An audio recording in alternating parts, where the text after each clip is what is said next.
Hey everyone, welcome back to Play Casket with another episode of Casket Talk with your host, Paraka the Goblin, and Ghost, your co-host. And this week, we are, or at least this episode, we're talking about personal gaming goals. Episode 54, pressing start and moving goalposts. So basically, what's gaming goals and what's that separate from personal goals? Well, obviously, like your name, day-to-day, lively goalposts is basically things that just benefit your life in its entirety. Gaming, mostly just because of your gaming. Whether it be your addiction or your hobby or what have you. It's just centered around that and maybe some nerdy culture on the outside as well. So basically, it could be a bunch of things. Defeating games, collecting games, maybe even reaching certain ranks in maybe like competitive gaming. Maybe mastering a character, maybe mastering a certain skill set, maybe finally finishing a fucking RPG. You know? Because we all have one of those. Let's be real here. We all have like this one RPG that just kind of floats there, you know? And it's not that you hate it. It's just like every time you try to get around to it, there's something else that sounds more exciting at the time. Yeah. You know, it's not that it's bad. It's just there. All of them. So let's go ahead and like just start with some of our personal gaming goals. Like, do you have one that's more recent that you want to like talk about? Things I do kind of want to set for myself is game swapping. I think that's one thing that I think everybody should learn to quell. But basically, like you turn it on, play for 5 minutes, turn it off, go play something else, play for 5 minutes, turn it off, and play something else. So that's something I kind of want to fix at the very least, because for the most part, I do want to beat my games. So yeah, I've had a habit of that recently too, and I'm sure some of you who are listening have also noticed how many games I own physical, because I don't fuck around with that. Though because of that, I always have this desire to try to like play as many of them as I can, like try to get 20 minutes in, so I understand what I'm getting into, in case I ever look back and go, you know what, that game seems like it's fun, you know. And there's been a couple games where I'm like, I might not enjoy it. And then there was this time I'm like, you know what, I'm going to give it another go. And I just like really go into it. I go in hard, you know, until like 66% of the game. Then I stop. And it sucks. Like I have one of those too. I have so many backlogs. Like I think everyone out there has like this massive backlog. And they keep going, ooh, piece of candy, right? And one day I'm going to finish through them. And, you know, I should probably start streaming. Legitimately just start streaming, picking some of the games I have. Crappy or otherwise, just pick them at random. Like, get some randomizer, pump all of these names into them, and just hit it. And $5 say it's going to be like that My Little Pony one right fucking there. And it's going... I'm going like, of course that's going to be the first one. I'm just going to start with the aneurysm right now. But... yeah. It would be cool though if you played all of them, right? Yeah, through like maybe go through a whole like Switch, you know, extravaganza and just play a bunch of them. Do Paraka plays, and then each one gets like 8 hours max or till completion, and then you will play everything. Right?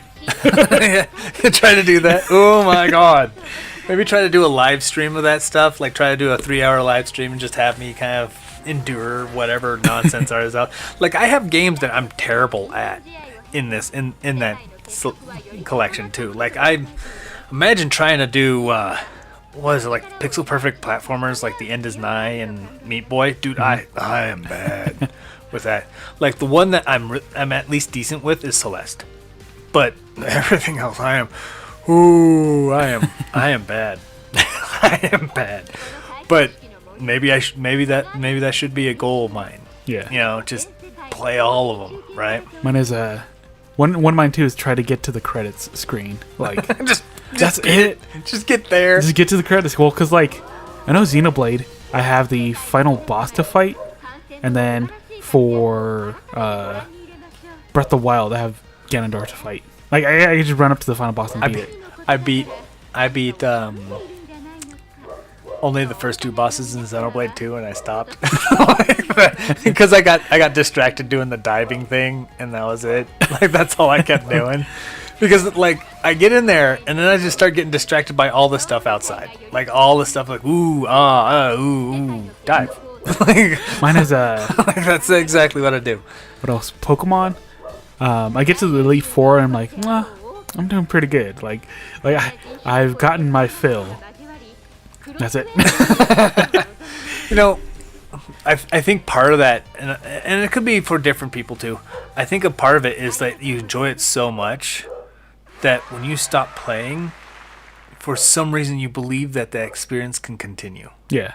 You know, but the thing is, what sucks is that you stopped playing. The experience stops right there with you. You know, like I don't want this to end, and then you just end it early. Like that's just, it's a dumb perspective. It really is. But it happens. All of us. It happens with all of us. It really does genuinely happen with all of us. You know, and I think like one of the things is. For me as a personal goal is like trying to finish, like I said, a few of those RPGs. I have had like the reason why I have so many RPGs that I play and don't finish is one, we've spoken about it before, is that I don't like feeling like I'm not part of the story. Like, oh well, the reward is the story. I don't really want that if I'm not part of it, you know? Like literally I'm just a side guy that just drags everyone through everything else, right? Mm-hmm. And you know, like by the time any critical moment in the game happens, it's basically saying you sit over there, the adults are talking. And then like that's it, you know? Like every boss battle is a level check and your reward is the story, but you're not involved in it. Yeah. You know, like and for me, that kind of sucks. Oh, you know? Another interesting thing we should bring up is how different is your taste in games throughout the years? That would be that happens a lot too. And that's the thing with like the RPGs I've been trying to play. Like I've gotten into the point where, you know, I've talked about it before. Like you're just not part of the stories. Is that like they're just easy to play. You know, like I will play a few bits of it late at night, so I don't really have to think about it too much, right? Mm-hmm. And then when I get through it a couple of nights, I move on to something else, and it just kind of goes to the wayside. And one of them, which really sucks because I actually really enjoy it, is Dragon Quest XI. I actually want to try to play that and get through that, and then finally I've been trying to learn a good practice for it is I'm not starting another RPG until I at least finish that thing, right? And for me, it's gonna be I've been being told a lot by a lot of people that Persona should be a game I should look into, and I just bought Persona 3 and Persona 3 Portable and the Persona 4 Golden on physical. So when they come in, hopefully I got this done by that time, Okay. or else I'm not touching any of them, right? So hopefully that can actually be a thing I can do. But that is one of the problems I do have with RPGs. It's not that it's like too long. It's just that like they're easy to play, and because they're so easy to play, they're easy for me to just overlook and forget again. Yeah. Like they're not something that engages me a lot. And I know there's a lot of other people out there that are like, I love RPGs because of the story and stuff. There's a lot of things that I bring into like criticism for RPGs for different various reasons, and I think the thing is we're not really like we're not teaming together with them. You know what I mean? Mm-hmm. And again, like I said, you're sitting to the side and just watch everything else roll out, and that just sucks. No, okay. So yeah, there's that. But is there any other like goals that you kind of want to try to get done for you in gaming? Shit, just buying less stuff. Which is weird. I'm the opposite. Buying more stuff. I'm actually nearing the like one of the things I made a declaration, and this is a personal thing, and I've mentioned it before. I've always wanted to collect all the games for one system. I've tried it a couple of times, but because of my previous upbringing or situations, I just could not finish it. This is the first time I have a very stable life in this mausoleum. Nothing's really going on. There's a lot of weird undead people, a lot of weird little funky smells and mold and things that glow in the dark. But for the most part, everything else is pretty solid, right? I can fundamentally afford just about everything without really much issue, except for the fact that everything I want to buy keeps getting released with 1,000 other things at the same time. Like hell, this past week, as of this recording, Super Mario RPG released with 7 other games on the Switch. That is 8 games in 1 week. That's at major retailers. That's not even including any boutique publishers or anything. That's a lot of games, dude. You know, that's literally a good couple hundred. Easy right there, you know? And sometimes you just gotta budget properly. Well, mine is just like, I won't beat it until, like, I'll buy something and then I'll get into it and then I just won't beat it. I guess it's like, you don't finish your plate, but you want Dessert, yeah. And then you're like, okay, this is too sweet now. I want a burger. And you don't finish that burger and you're like, dang, I want like some cake. And then your ice cream is still there. Your burger is still there. And then like, damn, this is too sweet. I kind of want like, you know, you start eating into the cake. You're like, damn, I just kind of wanted a bite of that cake. I don't want burger right now. I want some wings. So you take some wings. And you have 4 dishes. So it's something similar to like that, where you're just like, you're kind of craving something, and then you don't finish it. Now it's just sitting there. So that's one way like why I should stop buying, mostly because I just don't finish them anymore. Right. No, and that's honestly, that's a good thing too for some people. That there's a lot of people like, oh, here comes my backlog and stuff. I think some people also fall into the category that they feel obligated to support an indie. If that makes sense. Yeah. And they're like, oh, I like this indie, I gotta support them, and they buy it, and it just goes into their backlog. I'm like, I have never played it yet. You know, like there's a couple games that I fully support, right? That's being developed right now, that I'm probably sure I'm not going to be able to play. You know, I support it. I'm like, dude, this looks great. If this is, you know, your type of genre, go up it and stuff.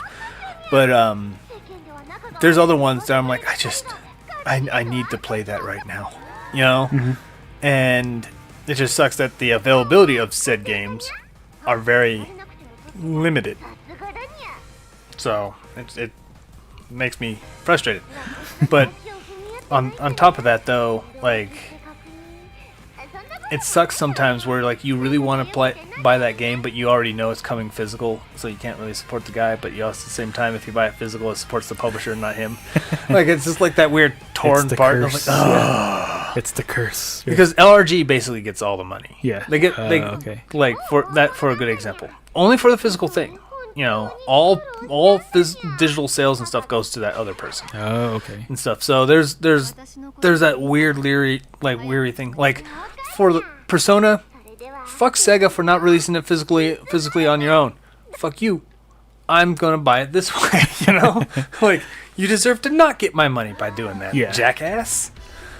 But yeah, it's a struggle, right? But there is, even with all that struggle, we still manage to like complete stuff. We still reach some goals. We still reach milestones. We still achieve something. Has there been something recently that you have done that's been a good goal? Something that you're proud of? Learning how to use emulators. Like high seas. Well, like I got a tablet for it, so it's like, oh, it's a lot easier nowadays. Mostly because like, you know, you had to really know somebody and then like really dig and then find the ROM and like all that fun stuff. Now it's just kind of like, well, it's all there. You just download an app, drop it in, and you're good to go. Yeah, I'm pretty sure it's going to get even worse and stuff. The fight back and forth with ROMs is going to be getting rough. Yeah. I do think, like, for me, like, obviously, if I can't get it physical, I'm not going to immediately think that I deserve it digital for free. You know what I mean? Yeah. Like, I'm not going to be like, I'm just going to get the emulator, whatever, me, you know, and get Mario Party 8 for free, you know? Like, if I can't find a way to get it, then, you know, there's other times, like, if a game gets completely removed. Like, you literally just like, you know what? Because we talked about that just recently, about the mobile gaming market tanking. If I wanted a mobile game that I can no longer access because of that shit, and that it's them yanking it, I'm going to take it. If I can't give you the money for the game in which I wish to buy from you, and you do this type of crap to people, when the accessibility should still be there, I'm taking it. Yeah. You know? And that's why I hate licensed games and stuff too. That's always been a big pain in my butt. Yeah. You know, I hate licensed games because the moment, like, the Switch is starting to see a lot of its first year releases that were licenses getting yanked off the eShop because the licenses are expired. Most of the time, you don't even see that because like many generations before, it was all physical. You just never see them again. Yeah. And you just shrug your head. It's like, all right, I guess it sold like crap, and you just carry on. You didn't realize that they were like, yeah, the license expired, and the only reason why you're still seeing Batman Rise of Sin Tzu now on the GameCube is because it's still going through the aftermarket, where nobody's getting the money that originally owned it. Yeah. You know? Well, because like I remember the number one pirated show is Game of Thrones, and like the 99% concentration of it is like in the Philippines because they can't get it there. Yeah. That's it. Yeah. and that's where a lot of this kind of like comes from and stuff. This is accessibility. And not only that, like, I do think if you can't access something, and for reasons, you know, there's some things that you just can't access, and you just kind of have to shrug it off and stuff. Like trying to get a physical copy of a Nintendo game, that's very rare. I think if Nintendo wants money, they should port that stuff over. Yeah. End of story, right? Any company. If Mega Man, Mega Man does. Mega Man has ported their collections of Nintendo games over. If Capcom did that with everything else and put them on physical copies, I'd buy them. Yeah. You know? But that doesn't mean I'm just going to go out and just download their emulators in spite of their nose. Yeah. You know what I mean? Like, that's just not going to happen. Like, that's not me. I'm always there to encourage the good old greenbacks trading out. You know what I mean? I mean, you guys want sequels, right? Yeah, exactly. Right? My stuff isn't about emulators, though. I do have a couple goals. They weren't really big recently, but they are more recent. They're of recent memory. One is I got into gold rank, and I know that it's competitive scene. Ew, gross, whatever, you know? I just wanted to know how good I was. Apparently, a lot of people who play Brawl Stars are bad. Because I got into gold. Oh, wow. Which is more higher than I thought I was. You know, like, I thought I was like easy silver, but I was like, oh shit, I'm in gold 3? What? Like, it got weird. I kind of like sat there, I was like, crossed my arms, looked at my phone for a bit. I'm like, this is probably the highest point in my life right now. It wasn't even like I'm super proud. It was just like a nice goal to kind of really show me that I'm actually pretty good at the game I'm playing. No, it's good. And you know, it's one of the only mobile games I've ever really played. So obviously it makes sense that I'm going to be getting good at it. Plus, there's only like 3 weapons in it, like 3 moves in your repertoire. It's pretty straightforward. Yeah. No real massive like articulation for it. Any other like goals that you've reached recently? Nah, still working on them. Still working on them? Well, you know, I got it, you know, with those reasons. I did finish Wolverblade. Yeah. Yeah. I beat a game. I finally beat a game too. Wolverine, that weird Viking beat 'em up, slash 'em up, basically. Pretty gory, all that. I kind of like it. It's very solid. It's shorter than most other games, but it's hard as balls in some of that. Like, it's not just like Streets of Rage hard. It's like cheap sometimes. I'm like, how? I played Castle Crashers for years, and like this is not how that works. Like, what did you do? You know. But I did finally beat it, point A to point B. There's still some bonuses I still got to do. There's other challenges I can still do. That's probably gonna wait for a bit. I'm a little too stressed from that game, but it was good. It was good. What about any like other nerdy outside gaming goals? Is there stuff out there right now that you're like kind of working on right now? Blender. I actually really want to learn how to use Blender professionally. Okay. And I learned like the 80% of it. I gotta learn more of like the rest of the 20%, which is like the more complex stuff, where you gotta learn nodes, what all the tools and all the modifiers do, and that stuff you could sculpt anything. It's actually pretty easy, but learning how to figure out how to do it is like the tough part. But I've seen people use like what is it? Like they can actually sculpt it like clay. I'm like, okay, I don't know how to do that yet, but I'm working on it. I really want to go more professional with it. Let's see where it goes. I'm very excited though. Awesome. That's pretty cool. For me, I'm kind of in the same boat. Not with Blender, but I kind of want to learn a new gaming engine. Like Godot. If Unity didn't just shoot itself in the dick. Just learn something. I want to make like one of my major things I always wanted to do was make video games, and I come from the generation that was too early for true indie development, but too late to just get in the door for massive development. I was in that era where PS2, GameCube era reigned supreme, and there was no AA. There was only AA's and AAA's because that was the only things that get released. Yeah. There was nothing else. You had to have a studio, you had to make this much money, you had to have this many employees, you had to have this, and you had to have a publisher. Like it was like a strict thing that you just cannot make a game on your own. It was weird times. And even when indie started coming in, they're like, no, we don't want that because you need to be solid. Like, how am I supposed to trust you? And stuff, right? And because there wasn't that many people like fiddling around with it, and eventually, like with all the Titans slowing down, with all their development slogging them up, you can be a solo dev. Like, how the hell do you go from that to solo dev in like a matter of 10 years? Like, that's actually pretty fast. Yeah.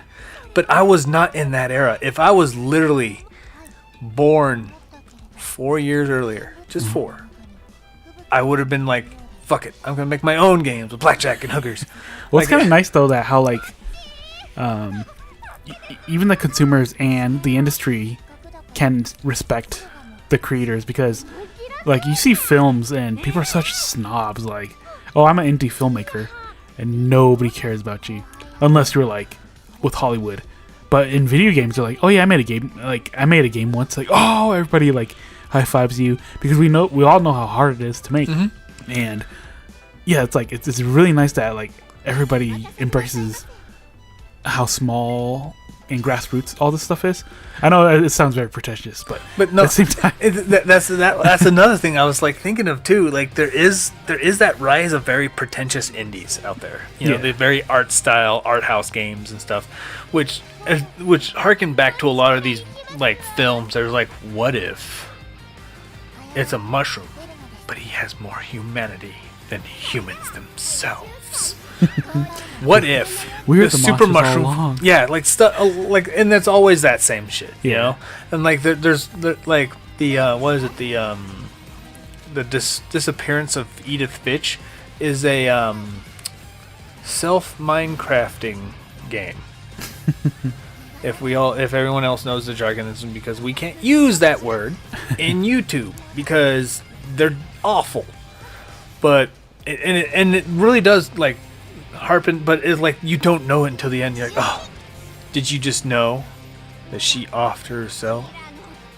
Now you do, and now you should feel bad that you played this game.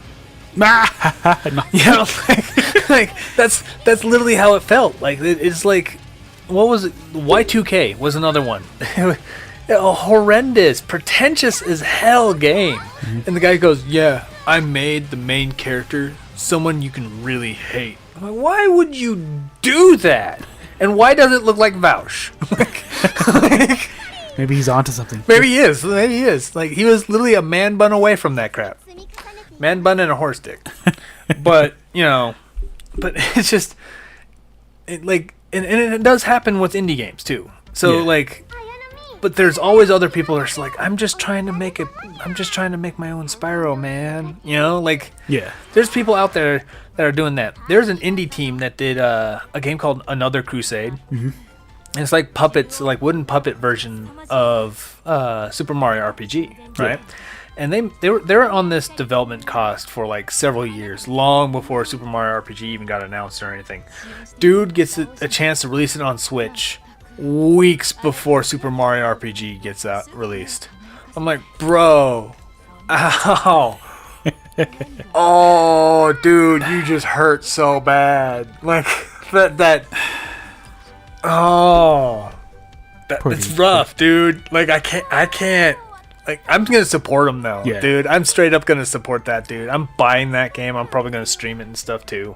We should also throw up. Maybe we should buy more indies too. Buy one indie a year. Doesn't have to be current. What? It could be any minimum. Well, there's people who don't even touch them. Dude, I buy like 2 or 3 a month.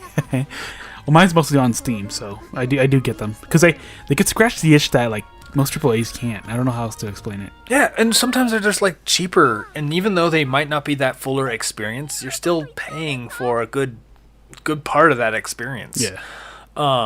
Again, there's a lot of people who are very excited about Another Crusade, right? And for me, I was like, okay, like I didn't care much about Super Mario RPG as much as so many other people I know, right? I was never really that big of a fan, but that didn't make me not enjoy the game. I enjoyed the game. It was just not in my top. Even when I was a huge RPG fan, which I was at the time, I was still like Legend of Gaia. I was still Final Fantasy 3, which is actually 6. Stuff like that. Like that's what I was involved in. Okay. And like, so I was into some really heavy, more like narrative driven stuff like that, and Mario in comparison was just lighthearted. So, you know, I wasn't a huge fan, but because he's gotten hosed by that release, man, I'm like, you know what? I'm gonna give this game a go, because of that timing, you have now caught my interest. You know what I mean? Like, I was like, okay, it looks like wooden puppets. It's not that exciting. I was like, you know what? I'm gonna give it a go now, because now everyone else is gonna be talking about that game. That game's gonna be around for a while. I'm not worried about it. I am gonna try this guy though. And he has an LRG right now, so, you know, pick that up if you want to support a physical copy too. So, but yeah, it's kind of nice seeing how I guess it's also because like the big guys also embrace the smaller industry, because they at least will prop them up, because Hollywood doesn't even prop up indie films. They will never prop up indie films unless they know they can make money. Yeah, like legitimately. More or less, Nintendo, Microsoft, and Sony will do the same thing, ultimately the same way, right? The only thing is, the reason why Nintendo looks to be far more favorable to it is because they are the ones that are releasing so many games on the system, okay? All the other companies, Namco, Capcom, Sega, Square, all these other Japanese companies that Nintendo can still get a hold of still want to support more of the graphically intensive games, so they could do a broader market with PC, Xbox, Sony, and whatever other systems they're going to churn out, right? Instead of trying to make something more customized to the Switch. Yeah. You know, and even though some of them are now reaching out to Nintendo to collaborate with bigger projects with Nintendo, because Nintendo seems to be like making them a lot of money when they do release a game on it, indies are still just a dominant force on Nintendo's market. Not just being present. They sell like mad on the Switch. There's multiple indies have said if it's not the best, it is second best only to the PC as far as sales go. Okay. It always does that. Yeah. Shantae sells the most on the Nintendo console outside even PC. Like, it outpaces PC as well. Like, Shantae, just for some reason, the market for Nintendo games, they look at Shantae and it's like, that's a game that I play, and play that shit. And that's another thing. Most markets, the markets for the other two HDs, they don't see it the same way. Like, they don't want the kiddie games. They bought a powerhouse. They want a game that pushes that graphical capabilities. Oh, okay. You know, they invested $500 in this console. I want a game that makes me feel like I paid a good price. You know what I mean? No one buys a PS5 to play Shovel Knight. They're all good games, Brent. They are, though. They really are, and that's the tragic thing. And that's why I want to try to do something with the gaming engine and stuff. Go circling back to the topic. Is there other stuff that you'd like to do? Hacking. More hacking. I'm in. Well, just seeing how easy it is to hack the Vita, I'm like, I'm very tempted to do it. Oh, cracking. Yeah. Well, because like, just watching people do it is like, wow, it's like 30 seconds. Mm-hmm. That's all it is. So. But it can run the damages. There's like, for people who are like, oh, it's so easy. There's still risks involved. Yeah. Okay? We're not sitting here like, oh, it's so good, this and that. There is still risk, and you But the gotta be Vita is aware dead. when you are aware of the risks, Yeah. you can take on a better, safer approach to what you want to do. Yeah. Simple as that.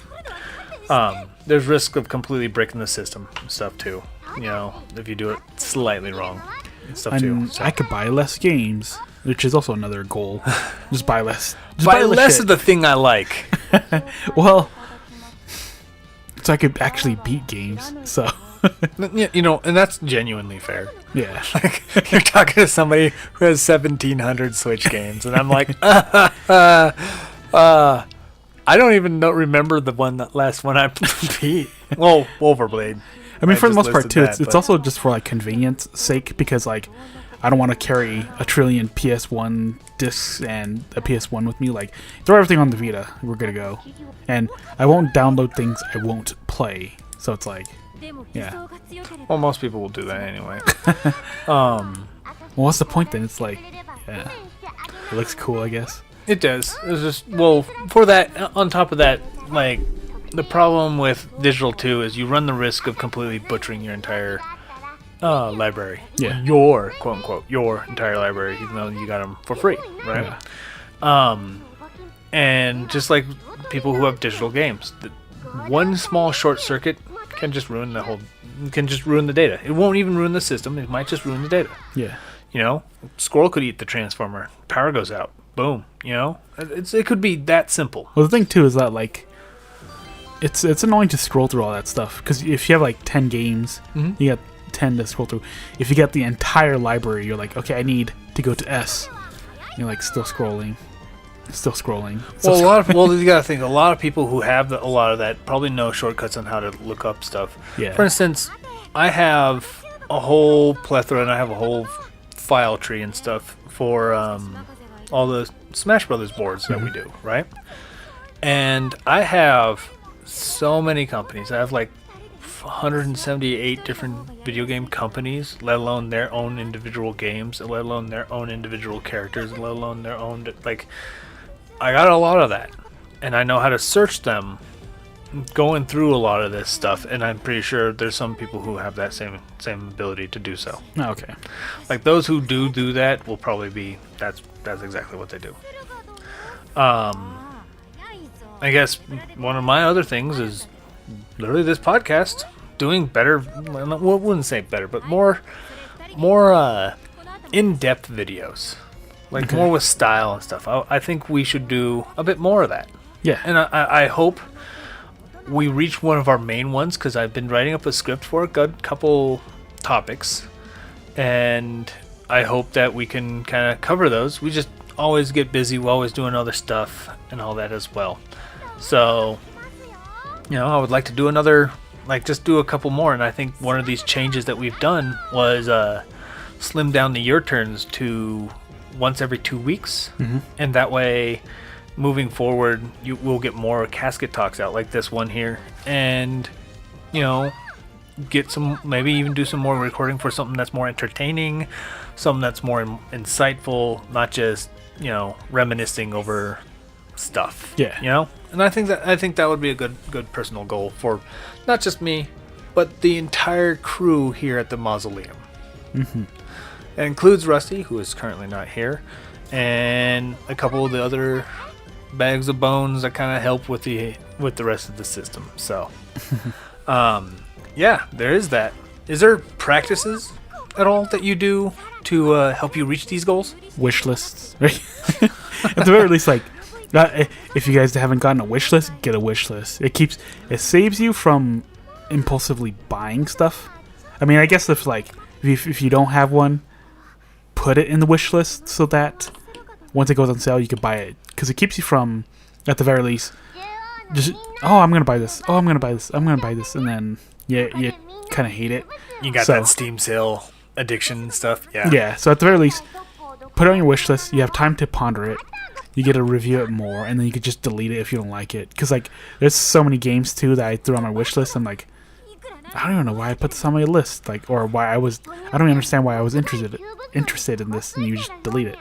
So, saves you a lot of money, saves you a lot of time. Because, like, oh, Steam sale's on. Go to your wish list. Instead of scrolling the entire Steam library. And then, and that's another thing. Like, so many people, the reason why a lot of people struggle on Steam, and there is quite a few people who struggle on Steam, is because they get released at the same time so many other, like, crappier things, and they're, like, all on sale for $1, and you're like, I need to make money, though. Yeah. Like, so, another good practice, even when you're like, that's a good practice to kind of like limit the amount of games, and it ties to what I'm saying, indulgences, right? Mm-hmm. Don't indulge in the, like, adult websites. Don't indulge into like buying candy every day. Like one of the things I did was buy candy, like one candy bar during lunch when I'm just out and about running and stuff. I'm stopping that, and if I stop that for a whole month, got enough for a video game, Yeah. So I could buy another one, add to the collection and stuff like that. So there's a lot of things that you can just stop doing and refrain from constantly, like, for instance, if another game comes out, right, and you want to add to your backlog and stuff, but you still got other shit to do, tell yourself you will not play a single other game until you finally beat the one game. Let's say what's in your system right now. Pop open a disc, what's in there, or pop open a thing, what's in there, or even just look at your very first game on the recently played list and go, how long have I been playing that, and just finish it. Yeah. Just finish it before you allow yourself to buy the other game. Like, that's a good practice to have, because that way you can make the declaration like, look, I gotta make sure I'm not doing this all the time. I gotta finish this so I can have a smaller backlog, and then we can consider me buying this game right here. So, but those are good practices. And honestly, a lot of people should kind of take heart to them. And as always, I would like to ask, if you guys have any other goals that you guys want to reach and achieve and stuff, feel free to leave it all in the comments and stuff. We're gonna kind of stop right there from the ranting and stuff. So we all know we have bad habits. We should fix them, right? Yeah, like my ranting. Let's just all be glad that I'm not trying to pseudo defend Pokemon again. Instead of pushing the goalpost away, we should pull it forward. Yes. Yeah. That's inspirational, I guess. You heard it from here. Because we know we could do it. Yeah. Bring it closer. Flex. But no, I'm going to go ahead and end the little chat here. If you guys like our content, feel free to like, subscribe, and always share it. I thank you guys always sticking around for us and supporting us for what we've been doing. And as always, we will see you on the other side. Hey everyone, this is Paraka. And Ghost. I would like to say thank you for listening to our podcast. If you like our content, give us a thumbs up. Subscribe and share our video with your friends. You can also follow and support us on other social media such as Minds and Rumble. Links in the description below.